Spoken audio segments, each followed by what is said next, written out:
Après vous avoir présenté la vie de Saint Jacques dans une première vidéo que vous retrouverez facilement sur mon compte YouTube Compostelle Autrement, j'aimerais à présent vous parler de sa mort. J'espère que l'histoire que je vais vous raconter vous aidera à vous faire votre propre idée entre mythe et réalité. Après la Pentecôte, Saint Jacques serait donc parti en Espagne, autrefois appelée Libérie, pour y répandre la foi chrétienne.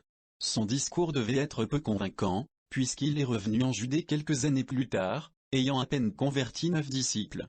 Une tradition espagnole rapporte même que Saint Jacques, complètement découragé, aurait pleuré de désespoir sur les rives du fleuve de l'Èbre.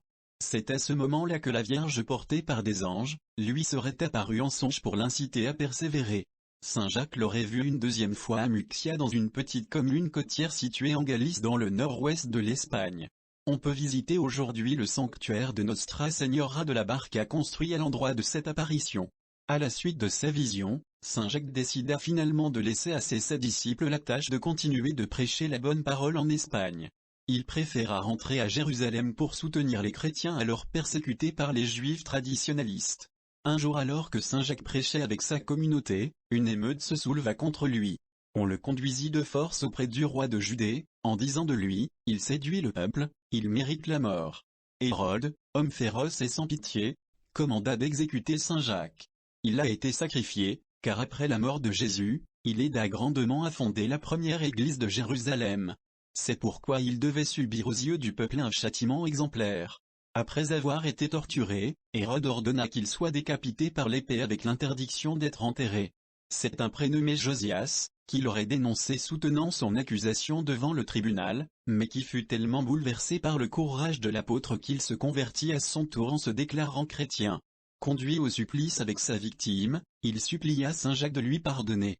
Ce dernier réfléchit un instant et lui aurait dit en le regardant droit dans les yeux, « Que la paix soit avec toi » et il l'embrassa, puis il fut tué par le glaive dans un endroit inconnu de Palestine. Son corps avait été gardé par ses persécuteurs comme l'avait ordonné le gouverneur Hérode.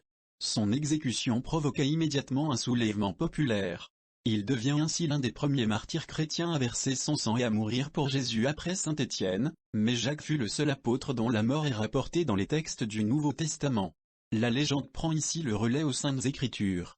Profitant de la nuit noire, 2 disciples, Théodore et Athanase déplacèrent en secret le corps de Saint Jacques jusqu'au bord de la mer sur la plage de Jaffa, où les autres complices avaient préparé une barque prête à naviguer pour prendre la fuite.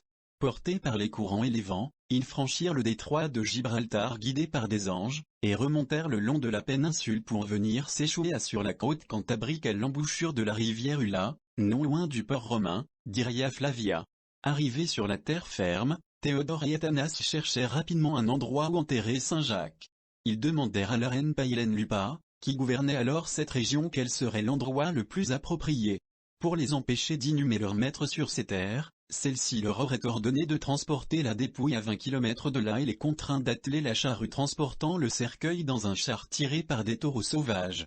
Mais cette tentative d'humiliation échoua car contre toute attente, les bêtes se seraient montrées très dociles. La reine furieuse accusa alors ces nouveaux venus d'arrogance et les envoya à la cour du roi, ennemi juré du christianisme. Celui-ci les emprisonna sans discussion. Selon la légende, un ange que l'on retrouvera dans d'autres récits, sous la forme d'un éclat lumineux et étoilé, libéra les 2 disciples. Dans leur fuite, un nouveau miracle fit périr les soldats qui couraient après eux sur un pont. La reine Lupa, stupéfaite par tant de miracles, se convertit au christianisme et ordonna la démolition de tous les lieux de culte celtes. Elle décida enfin d'autoriser l'accès à cette terre pour enterrer l'apôtre Saint Jacques. Ses compagnons déposèrent son corps dans un lieu secret qui tomba longtemps dans l'oubli.